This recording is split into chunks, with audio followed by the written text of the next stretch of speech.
this message. And we've talked about this a little bit before, but I do think there's another layer to this. This is Mike in Monticello. He says, is the parity in college football due to the lower echelon teams getting better or the blue bloods getting worse? I personally think the quality of play is worse overall due to the portal, and he's asking us what we think is contributing to it.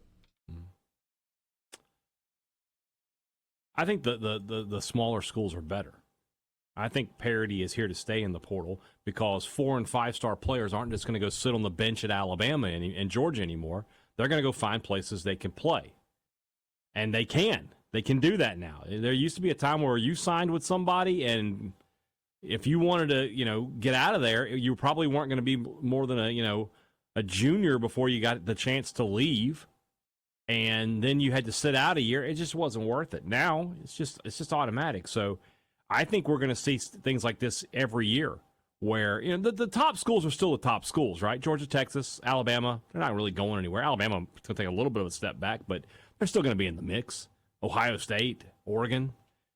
But you're going to see those, outside of the top 4, it's going to be interchangeable, I think, most years. And you're going to see some teams jump up, and you're going to see some teams just have a one-year run where things worked out for them. They had a good portal class. Maybe they had enough experienced kids coming back, and it just worked for them in a vacuum for 1 year, and they can't maintain it.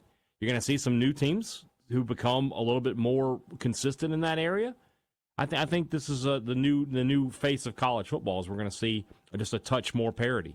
I agree. And I had somebody argue with me the other day that there's actually no parity, and it's always like this. And I thought, man, you're crazy. There is absolutely no dominant team in college football this year from any conference.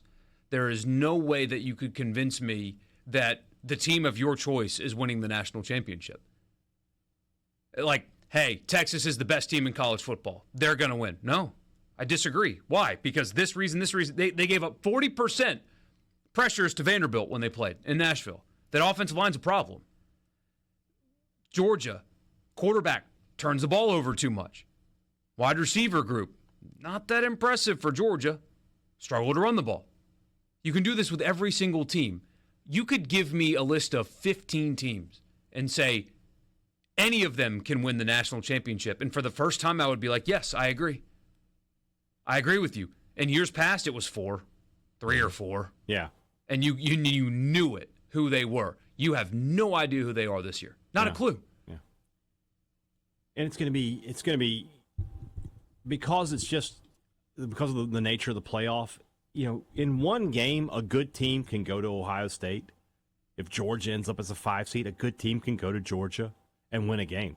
And this year, none of those teams have looked unbeatable. You're going to have another year where there's a Georgia team or an Ohio State. They just run through everybody, right? They go 17-0 or whatever it is. They're just dominant. That's fine. But this is a year where, let's look at the playoff. Like, there's a great chance that Boise is going to be the team, right? The group of 5 team. Well, Boise was in the game all the way with Oregon. So you're telling me, let's say Boise ends up getting sent to Texas. Let's just say Texas. Sure.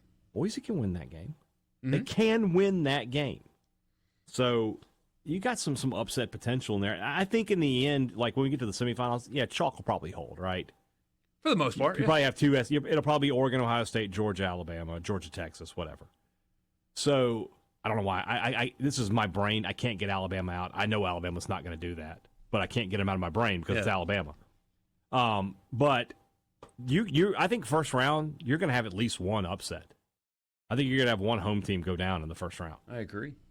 Tyler says, and this is where I was taking this, Tyler. You and me have the same brain, which is unfortunate for you, but, He says, quarterback play seems down this year for some reason. Tell me the quarterbacks that have just been setting the world on fire. They don't exist. Yeah. Shedeur Sanders, frankly, has had a great year. He really has. Yeah. But quarterback play, I think, across the country is very underwhelming.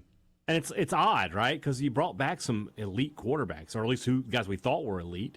Ewers, Milroe. I know you don't like him, but he's a good player. Yeah. Beck, Sanders, who you mentioned. Gabriel has been good, but not elite. Dart started off on fire. and it's can come back to earth. Will Howard has just been okay up at Ohio State.